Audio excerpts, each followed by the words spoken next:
الرحمن الرحيم وإذ قال ربك للملائكة إني جاعل في الأرض خليفة قالوا أتجعل فيها من يفسد فيها ويسفك الدماء ونحن نسبح بحمدك ونقدس لك قال إني أعلم ما لا تعلمون وَإِذْ قَالَ اور اس وقت کو یاد کرو جب اللہ تبارک و تعالیٰ نے فرمایا ربک کا تیرے رب نے کہا للملائکۃ فرشتوں کے لیے انی بے شک میں جاعل بنانے والا ہوں پیدا کرنے والا ہوں فی الارض زمین میں خلیفہ نائب قالوا وہ کہنے لگے اتجعل کیا تو بناتا ہے فیہا اس میں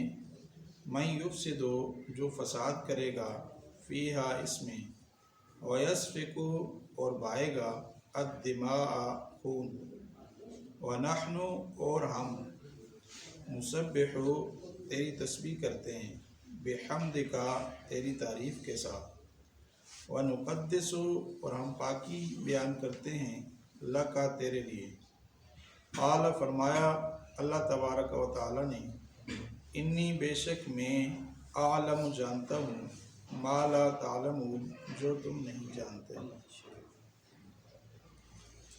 یہ سورہ بقرہ کی آیت نمبر 30 ہے۔ اس سے پہلے رکوع کے اندر اللہ تعالیٰ نے توحید، رسالت، آخرت، قرآن مجید کی صداقت کا ذکر کیا، مادی نعمتوں کا ذکر ہوا کہ اللہ نے تمہیں پیدا کیا، اللہ نے تمہیں زندگی دی، اللہ تعالیٰ نے تمہارے لیے آسمان سے بارش نازل فرمائی، یہ مادی نعمتیں ہیں، پھل اتارے۔ آج سے اللہ تعالیٰ نے روحانی نعمتوں کا ذکر فرمایا اس پورے رکوع کے اندر، اور اس رکوع کا عنوان ہے خلافت عرضی، کہ اللہ تعالیٰ نے انسان کی تفصیلی ذکر فرمایا کہ میں نے انسان کو کیسے پیدا کیا۔ یہ پورا واقعہ آپ علماء سے ماشاءاللہ سنتے رہتے ہیں کہ اللہ تعالیٰ نے فرشتوں کے سامنے یہ بات رکھی کہ میں ایک مخلوق پیدا کرنے والا ہوں جو کہ میری نائب ہوگی۔ اب یہ نیابت کا لفظ صرف انسان کے لیے آیا، تمام مخلوقات کسی کو اللہ نے خلافت نہیں دی سوائے انسان کا اتنا اعلیٰ اور اشرف مقام ہے۔ آیا یہ کہ انسانوں سے پہلے یہاں کیا تھا، اس بارے میں جو زیادہ تر علماء ہیں، امام شاہ ولی اللہ رحمۃ اللہ علیہ، شاہ عبدالعزیز محدث دہلوی رحمۃ اللہ علیہ، شاہ اسماعیل شہید رحمۃ اللہ علیہ نے تفہیمات ابقات میں اور شاہ صاحب نے تفہیمات میں اس کی طرف اشارہ فرمایا ہے کہ ایک حکیم دانا آدمی کے لیے یہ ہے کہ وہ آدم سے لے کر بعد کی زندگی کا مطالعہ کرے، اس سے پہلے کی طرف نہ جائے۔ لیکن 8ویں صدی کے عظیم مفسر، مورخ، تاریخ دان حافظ ابن کثیر رحمۃ اللہ علیہ، جو کہ امام ابن تیمیہ رحمۃ اللہ علیہ کے شاگرد تھے، انہوں نے تاریخ کی ایک کتاب لکھی ہے البدایہ والنہایہ، 14 جلدوں میں۔ ایسے تاریخ کی بہت ساری کتابیں ہیں، ابن خلدون بھی ہے، ابن جریر بھی ہے، طبری بھی ہے، لیکن یہ کتاب تقریباً سب سے اچھی ہے۔ تو اس کے اندر انہوں نے لکھا ہے کہ حضرت آدم علیہ السلام یا انسانوں سے پہلے قوم حن اور قوم بن رہتی تھی۔ پہلے قوم حن کا ذکر کیا، پھر کچھ زمانے کے بعد قوم بن رہتی تھی، اور پھر اس کے بعد اللہ تعالیٰ نے جنات کو پیدا کیا تقریباً آدم علیہ السلام سے 2500 سال پہلے۔ پھر یہ جنات ہی رہتے تھے، لیکن انہوں نے بہت زیادہ شور و فساد پھیلایا زمین کے اندر، قتل و غارت کی۔ تو اللہ تعالیٰ نے فرشتوں کو بھیجا، اور فرشتوں نے انہیں مار مار کے جزیروں میں اور پہاڑوں میں بھگا دیا۔ تو اسی لیے یہاں فرشتوں کے سامنے جب اللہ تعالیٰ نے بات رکھی کہ میں ایک ایسی نئی مخلوق پیدا کرنے والا ہوں، تو فرشتوں نے جنات پہ قیاس کیا کہ وہ مخلوق بھی، جنات کے اندر بھی شر اور خیر دونوں ہیں، اور انسان بھی ایسی مخلوق ہے کہ اس میں شر اور خیر دونوں ہیں۔ تو فرشتوں نے فوراً کہا کہ جنات کی طرح شر اور فساد پھیلائیں گے، تو لہٰذا نہ پیدا کریں، ہم تیری تسبیح تحمید کے لیے کافی ہیں۔ لیکن اللہ تبارک و تعالیٰ نے فرمایا جو میں جانتا ہوں تم نہیں جانتے، میں نے اس کو بنانا ہے۔ اور حضرت آدم علیہ السلام کی خلافت کا اللہ نے ذکر کیا۔ خلیفہ دو طرح کا انسان، علماء بیٹھے ہیں ماشاءاللہ، ایک ہے یہ سے یہاں ذکر آیا کہ اللہ کا نائب ہے، یعنی حقیقی بادشاہت اللہ تعالیٰ کی ہے ہمارے مسلمانوں کے ہاں۔ انسان جو خلیفہ ہے وہ اللہ کا نائب ہے، وہ اللہ تعالیٰ کے احکامات کو نافذ کرے گا، حقیقی بادشاہ اللہ تعالیٰ ہے۔ اور ایک خلافت یہ ہے کہ والد مر گیا تو بیٹا اس کا جانشین ہے، اس کا ذکر بھی قرآن میں ہے، وَهُوَ الَّذِي جَعَلَكُمْ خَلَائِفَ فِي الْأَرْضِ، وہ ذات جس نے تمہیں زمین میں نائب بنایا، جانشین بنایا۔ تو یہ دو طرح کے خلیفہ ہیں۔ اب خلافت کا مسئلہ بڑا اہم ہے کہ حضور پر نور شافع النشور صلی اللہ علیہ وسلم جب اس دنیا سے پردہ فرما گئے تو صحابہ کرام نے سب سے پہلے جس مسئلے کو حل فرمایا وہ خلافت کا مسئلہ ہے، اس لیے کہ حضور علیہ السلام کی وفات کے بعد یہ اختلاف پیدا ہو گیا تھا کہ آپ کو دفن کہاں کیا جائے۔ کسی نے کہا بیت المقدس لے کے جائیں شام، کسی نے کہا مکہ معظمہ لے کے جائیں۔ تو خلیفہ منتخب ہو چکے تھے حضرت ابو بکر صدیق رضی اللہ تعالیٰ عنہ، تو انہوں نے فرمایا میں نے اللہ کے نبی سے خود سنا ہے کہ پیغمبر جہاں فوت ہوتا ہے وہیں دفن کر دیتے ہیں، تو لہٰذا یہیں پہ دفن کیا جائے گا۔ تو یہ مسئلہ حل ہو گیا، پتہ چلا خلافت کتنی ضروری ہے۔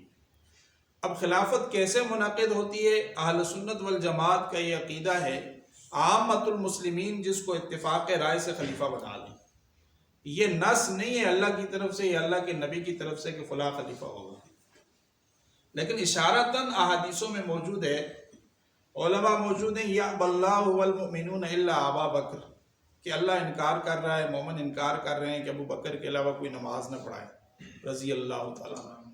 تو پتہ چلا کہ حضور علیہ السلام نے اشارتاً اپنی زندگی میں نماز کے لیے اپنا خلیفہ ابو بکر کو بنا دیا تھا۔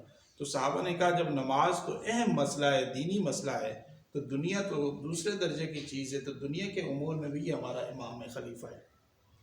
اور دوسرا طریقہ کہ حضرت ابو بکر صدیق رضی اللہ تعالیٰ عنہ نے اپنی زندگی میں ہی جب ان کی بیماری شدت پکڑ گئی تو انہوں نے حضرت عمر کو لکھ دیا کہ میرے بعد خلیفہ یہ ہیں، اور وہ خط بھی موجود، خط میں بھی کر دیا اور ویسے بھی لکھ دیا ان کے مطابق۔ تو یہ بھی بڑی اہم طریقہ منتخب ہو گئے۔ پھر حضرت عمر رضی اللہ تعالیٰ عنہ جب زخمی ہوئے، بعد میں شہید ہو گئے، انہوں نے 6 اصحاب شورا کی کمیٹی بنا دی جن میں 10 مبشرہ تھے سارے۔ اچھا، بڑی زبردست بات یہ ہے کہ اس وقت علماء موجود ہیں، 10 مبشرہ 7 زندہ تھے، ابو عبیدہ بن جراح رضی اللہ تعالیٰ عنہ شہید ہو گئے تھے، باقی 7 زندہ تھے۔ سعید بن زید جو حضرت عمر رضی اللہ تعالیٰ عنہ کے بہنوئی تھے وہ بھی 10 مبشرہ میں۔ سارے 10 مبشرہ کو خلافت کی کمیٹی میں رکھا، اپنے بہنوئی کو نہیں رکھا، نہ اپنے بیٹے کو رکھا۔ تو انہوں نے سب نے اتفاق پہ حضرت عثمان بن عفان رضی اللہ تعالیٰ عنہ کو خلیفہ بنا لیا۔ اور علماء کہتے ہیں چوتھا طریقہ یہ ہے کہ کوئی مسلمانوں میں سے غالب آ جائے، حکومت پہ قابض ہو جائے، اور وہ اللہ رسول کے احکامات کو ماننے والا اور ان کی خلاف ورزی کرنے والا نہ ہو تو اس کی بھی اطاعت کرنی چاہیے۔ تو یہ چاروں طریقے تفہیمات الہیہ میں حضرت الامام شاہ ولی اللہ محدث دہلوی رحمۃ اللہ علیہ نے لکھے ہیں، اور تمام اہل سنت اسی کے قائل ہیں۔ تو خلیفے کا ہونا یہ انتہائی ضروری ہے، بغیر خلافت کے اللہ تعالیٰ کے احکامات نافذ نہیں ہو سکتے، اور خلیفہ اللہ کا نائب ہوتا ہے۔ جب تک امت میں خلافت رہی، امت دنیا پہ عروج میں رہی۔ 1924 کے بعد جب خلافت ختم ہوئی، خلافت عثمانیہ، تو اس وقت سے لے کر اب تک امت ٹکڑوں میں تقسیم ہے، اور ان کے جو وسائل ہیں ان سے غیر مسلم افادہ اور استفادہ حاصل کر رہے ہیں۔ تو اس لیے خلافت کا مسئلہ بھی انتہائی ضروری ہے، اور انسان ہے ہی اللہ کا خلیفہ، اللہ کا نائب۔ تو اس سے بڑی فضیلت کیا ہو سکتی ہے کہ ہم اللہ کے نائب ہیں، ہم خود بھی دین پہ چلیں اور اپنی استطاعت کے مطابق اوروں کو بھی دین پہ چلائیں۔ یہ ہماری ڈیوٹی ہے، یہ ہمارا فرض ہے۔ اگر ہم اس فرض کو پورا نہیں کریں گے تو اللہ کی بارگاہ میں ہم سے پوچھ ہوگی۔ یہ بڑی اہم بات ہے کہ اللہ تعالیٰ نے قرآن میں کہا کہ میں نے تمہیں خلیفہ بنا رہا ہوں، تو ہم اللہ کے خلیفہ ہیں. یہ تو ایک اعزاز ہے بہت بڑا، اور اتنا بڑا اعزاز مخلوقات میں سوائے انسان کے اللہ نے کسی کو نہیں دیا، سوائے انسان کے. انسان کو اللہ تعالیٰ نے اشرف اعلیٰ مخلوق قرار دیا. 4 قسمیں اٹھا کر سورہ 3 میں فرمایا لقد خلقنا الانسان فی احسن تقویم، سب سے خوبصورت انسان بنا. تو اس لیے میرا اور آپ کا فرض ہے کہ بحیثیت خلیفہ ہم اپنی ذمہ داریوں کو پورا کریں، اور اللہ تعالیٰ سے دعا وہ بھی ہیں کہ اللہ تعالیٰ پھر سے امت کو ایک خلیفے کے اوپر اتفاق اور اتحاد کرنے کی توفیق عطا فرمائے، اور پوری امت کو اللہ ایک اور نیک بنائے. اس کے بغیر مسلمانوں کی کامیابی نہیں ہے. آخری بات کر کے ختم کر رہا ہوں. شیخ الہند محمود الحسن دیوبندی رحمۃ اللہ علیہ کافی سال جزیرہ مالٹا میں قید کاٹی تحریک آزادی کے دوران. تفسیر عثمانی جو مشہور ہے، اس کا ترجمہ بھی شیخ الہند رحمۃ اللہ علیہ کا ہے، کچھ تفسیر بھی ہے. تو وہاں سے جب وہ واپس آئے تو وہ کہنے لگے کہ 2 وجہ سے آج مسلمان زوال کا شکار ہیں. 2 وجہ. ایک وجہ یہ ہے قرآن سے دوری، دوسری وجہ ہے فرقہ بندی. فرقوں میں بٹے ہوئے ہیں، بس آپس میں لڑتے رہتے ہیں، اور اس سے غیر مسلم فائدہ حاصل کرتے رہتے ہیں. جب مسلمان ایک ہو جائیں گے، کلمہ ایک، نماز ایک، قرآن ایک، نبی ایک، اللہ ایک، کعبہ ایک، تو مسلمان بھی ایک ہو جائیں.